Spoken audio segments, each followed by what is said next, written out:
Welcome to BSR Telugu blogs. Non veg తిని bore వస్తుందా? ఎగ్తో ఒక స్పెషల్ కర్రీ అయితే చూద్దాము. అదేనండి ఎగ్ స్టీమ్ కర్రీ. ఈ రెసిపీ ఎలా ఉంటుందో తెలుసుకోవాలంటే ఈ వీడియో అనేది ఎండ్ వరకు చూడండి, ఎక్కడ కూడా స్కిప్ చేయకుండా. ఇప్పుడు మనం ఎగ్ స్టీమ్ కర్రీ చేసుకోవడానికి ఇక్కడ నేను వచ్చేసి 4 eggs తీసుకున్నాను.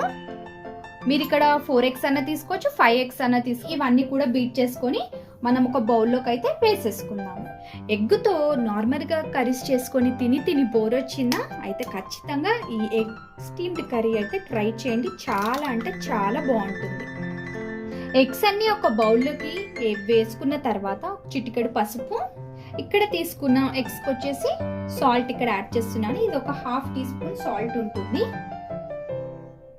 1/2 teaspoon పెప్పర్ పౌడర్ వేస్తున్నాను. మీరు ఇక్కడ పెప్పర్ పౌడర్ ప్లేస్లో కావాలంటే కారం పొడి అయినా యాడ్ చేసుకోవచ్చు. ఇవన్నీ వేసుకున్న తర్వాత ఒకసారి అయితే మంచిగా బీట్ చేసేసుకోవాలి. ఆ ఎగ్ని బీట్ చేసుకున్న తర్వాత ఈ గిన్నెను అయితే మనం పక్కన పెట్టేసుకుందాము. ఇక్కడ నేను ఎగ్ని స్టీమ్ చేసుకోవడానికి ఇంకొకటి కొంచెం దానికన్నా పెద్ద సైజ్ బౌల్ అయితే తీసుకున్నాను. దాంట్లోకి ఒక 1/2 teaspoon ఆయిల్ అయితే వేసుకున్నాను. ఆయిల్ వేసుకున్న తర్వాత ఆయిల్ అంతా కూడా మనం ఎడ్జెస్తో పాటు మొత్తం అప్లై చేసుకోవాలి గిన్నెకి. ఇలా ఆయిల్ అంతా అప్లై చేసుకున్న తర్వాత ఫస్ట్ మనం బీట్ చేసుకున్న ఎగ్స్ వచ్చేసి ఒకసారి కలుపుకొని దీంట్లోకి అయితే వేసేసుకోవాలి. ఇక్కడ ఎగ్ స్టీమ్ చేసుకోవడానికి నేనైతే ఒక పెద్ద గిన్నె పెట్టుకొని స్టవ్ అయితే ఆన్ చేసేసుకున్నాను. దీంట్లోకి మనం వాటర్ వేసుకోవాలి. మీరు సేమ్ ప్రాసెస్ కావాలి అంటే ఇదే వచ్చేసి మనం ఇడ్లీ కుక్కర్ ఉంటుంది కదా, దాంట్లో అయినా చేసుకోవచ్చు. మనం వాటర్ వేసుకున్న తర్వాత వాటర్ని అయితే ఒక 2 minutes వేడి అవ్వనివ్వాలి. ఇక్కడ మనం మూత పెట్టి వాటర్ని అయితే ఒక 2 minutes వరకు వేడి చేద్దాము. మనకి వాటర్ అయితే హీట్ అయిపోయింది. ఇప్పుడు హీట్ అయిపోయిన వాటర్లోకి ఏదైనా స్టాండ్ కానీ ఒక ప్లేట్ కానీ వేసుకోవాలి. కొంచెం జాగ్రత్తగా వేసుకోండి, వాటర్ అనేది హీట్ అయి ఉంటుంది కదా. దీంట్లోకి మనం ముందుగా రెడీ చేసి పెట్టుకున్న ఎగ్ బౌల్ అయితే పెట్టేసుకోవాలి. ఇది ఇలా మనం గిన్నె పెట్టిన తర్వాత దీనికి కూడా ఒక ప్లేట్ పెట్టేసుకొని దానిపై నుండి ఒక మూత పెట్టుకోవాలి.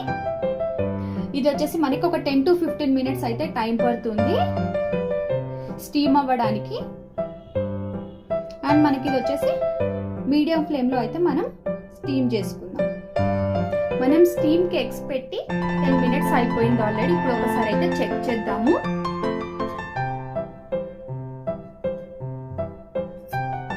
మనం కావాలంటే దీన్ని చెక్ చేసుకోవచ్చు బాయిల్డ్ అయిందా లేదా అనేది. ఎప్పుడు టూత్ పిక్తో కానీ ఇలా ఫోక్తో కానీ నైఫ్తో కానీ ఇదైతే మనకి మంచిగా ఉడికిపోయింది ఎగ్ అనేది. ఇప్పుడు ఇది ఇలానే పక్కన పెట్టేసి మనం కర్రీ అయితే చేసేద్దాం.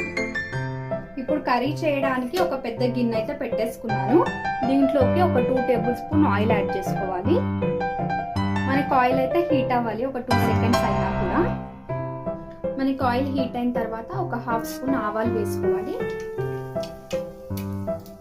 ఆవాలు ఇలా మనకి కొంచెం చిటపటలాడిన తర్వాత ఆనియన్ వేసుకోవాలి. ఆనియన్ అనేది ఇక్కడ నేనైతే ఇక్కడ ఒక 3 onions అయితే కట్ చేసుకున్నాను చిన్నగా. కర్రీ అనేది క్వాంటిటీని బట్టి కట్ చేసుకొని అయితే యాడ్ చేసుకోవచ్చు. ఇది బ్యాచిలర్స్ కూడా ఇట్టే చేసుకోగలిగే కర్రీ. ఎగ్తో రెగ్యులర్గా తిని బోర్ కొడుతున్నప్పుడు అయితే ఇలా చేయండి. చాలా అంటే చాలా బాగుంటుంది టేస్ట్లో. మనం ఆనియన్ అయితే మంచిగా ఫ్రై చేసేసుకోవాలి. ఆనియన్ కొంచెం మనకి బ్రౌనిష్ కలర్ వచ్చిన తర్వాత దీంట్లోకి ఒక 2 chillies అయితే కట్ చేసుకొని యాడ్ చేసుకుంటున్నాను. ఒక చిటికెడు పసుపు వేసుకొని ఒకసారి కలిపేసుకోవాలి. 1 teaspoon వచ్చేసి అల్లం వెల్లుల్లి పేస్ట్ యాడ్ చేసుకొని ఒకసారి అయితే కలుపుకోవాలి. మనకు పచ్చివాసన పోయేంత వరకు అయితే ఫ్రై చేసుకోవాలి. చిన్నగా కట్ చేసుకున్న 4 tomatoes అయితే నేను యాడ్ చేసుకుంటున్నాను. ఒకసారి కలుపుకొని టమాటోని అయితే మనం ఒక 2 to 3 minutes అయితే మంచిగా ఉడకనివ్వాలి ఆయిల్లో. ఇప్పుడైతే మనం మూత పెట్టేసుకుందాం. మనం ఇప్పుడు టమాటోని చెక్ చేద్దాం.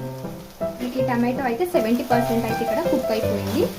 ఇప్పుడు ఇందులోకి సాల్ట్ అయితే యాడ్ చేసుకోవాలి. సాల్ట్ అనేది ఇక్కడ మనం మొత్తం కర్రీకి ఎంత కావాలో అంత యాడ్ చేయాలి. నేనైతే ఇక్కడ 1 spoon వేసుకొని దాని మీద లైట్గా అయితే వేస్తున్నాను, కొంచెం ఎక్కువగా. కారం పొడి వచ్చేసి 1 టేబుల్ స్పూన్ అయితే యాడ్ చేసుకున్నాను. మనం ఆల్రెడీ పెప్పర్ పౌడర్ యాడ్ చేసాం, పచ్చిమిరపకాయలు కూడా యాడ్ చేసాం కాబట్టి కొంచెం కరివేపాకు యాడ్ చేసుకోవాలి. ఒక్కసారి అయితే కలిపేసుకోవాలి కర్రీని. మసాలా అయితే యాడ్ చేసుకోవాలి. హోమ్ మేడ్ గరం మసాలా వేసుకోవాలి. ఒక 1/2 టీ స్పూన్ జీరా పౌడర్, ఒక 1/2 టీ స్పూన్ ధనియా పౌడర్, ఇవన్నీ వేసుకొని ఒకసారి కలిపేసుకోవాలి. ఒక 2 సెకండ్స్ అయితే మనం మూత పెట్టి ఉడకనివ్వాలి.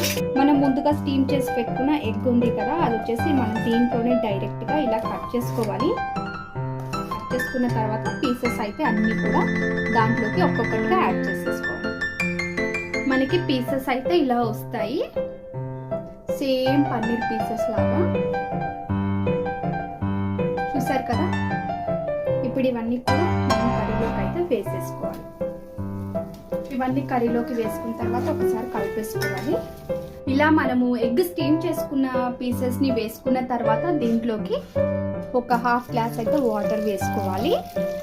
మనకి గ్రేవీ టెక్స్చర్ని బట్టి అయితే యాడ్ చేసుకోవాలి వాటర్ని. ఇక్కడ నేను 1/2 గ్లాస్ వాటర్ అయితే యాడ్ చేసుకున్నాను.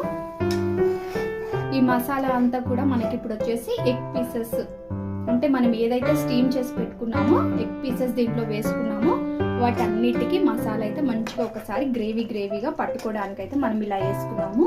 ఇది ఒక 2 మినిట్స్ అయితే మనకి రెడీ అయిపోతుంది కర్రీ. ఆయిల్ అంతా పైకి వచ్చేస్తుంది. లాస్ట్గా కొంచెం కొత్తిమీర యాడ్ చేసుకోవాలి.